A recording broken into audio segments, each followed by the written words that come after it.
Good morning. My name is Napoleon Hardy. I work in the Office of Veterans Employment Service. I work out of the USAJOBS Center.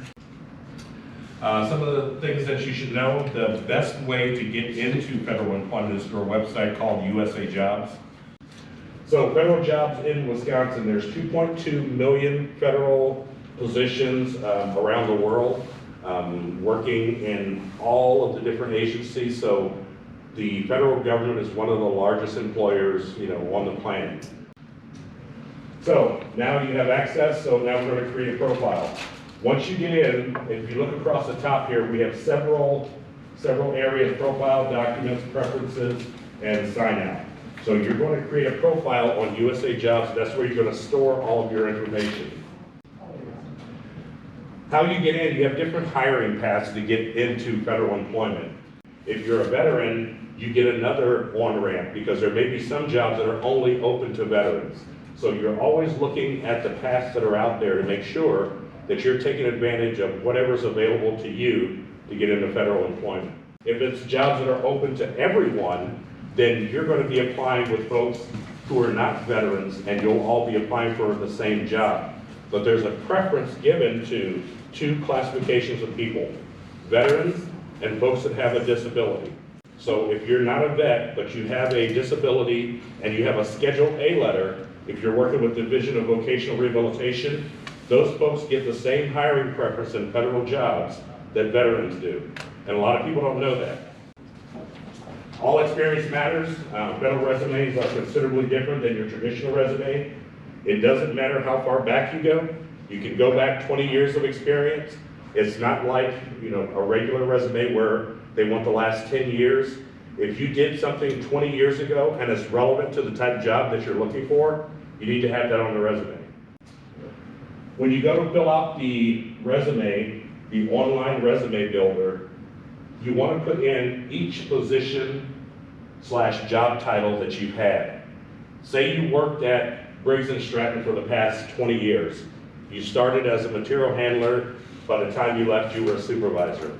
You don't want to put just one entry for Briggs & Stratton showing 20 years and try to gob everything into that job description. You need to show the progression and how you progressed up through the ranks at the last place you worked or the place that you had that experience. Education has its rewards. Like I mentioned, you can get extra credit, which will give you a higher bump in pay for some jobs. Not all of them do this, but some of them do. If you had a high grade point average, you can go from a GS5 to a GS7, or a 7 to a 9, or a 9 to an 11. When you list references, make sure you tell the people that you're using them as a reference. It can be kind of uncomfortable if somebody gets a call from somebody or an email saying, hey, we're doing a background check for somebody. If they don't know what the background check is for, they may blow it off. But if you're going to use someone, let them know ahead of time, hey, I'm applying for some federal jobs.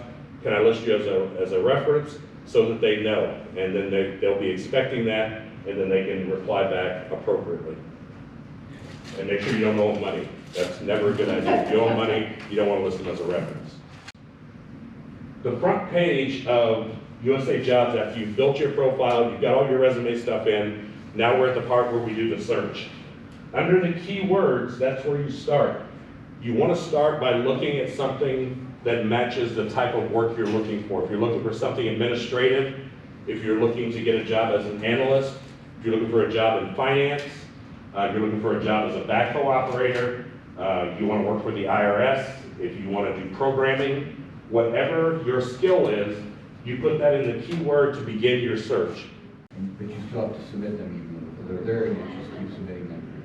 For whatever job you're applying for, because if you're applying to the Navy and you're applying to the more senior branch like the Air Force, then it would be important that, oh my bad. That just slipped out. It just slipped out. I'm sorry. It happens. It happens. But if you apply to other branches, they won't have access to those documents. You have to make sure that, you got them on USAJOBS, but I'm applying here, I'm applying here, I'm applying here.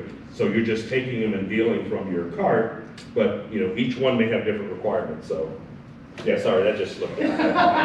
I don't know how that happened. So, are there any questions? Yes. So as you're applying for jobs, And you have the opening and closing. How long will they hold the job? What's wrong with the timeline from when they accept someone and? Depends on the agency. A lot of times, that's all agency dependent. We work with the VA a lot.